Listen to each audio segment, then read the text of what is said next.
करलिङ्गम्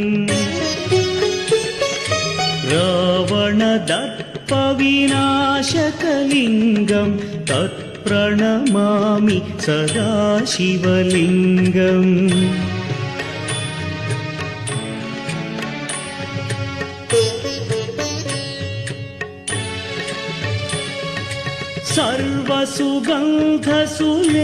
सर्वसुगन्धसुलेपितलिङ्गं बुद्धिविवर्धनकारणलिङ्गं सिद्धसुरासुरवन्दितलिङ्गं तत्प्रणमामि सदा शिवलिङ्गं कनकमहामणिभूषितलिङ्गं फणिपतिवेष्टितशोभितलिङ्गम्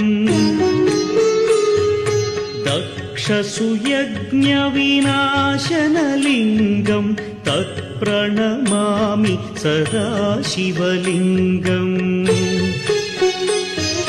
कुङ्कुमचन्दनलेपितलिङ्गं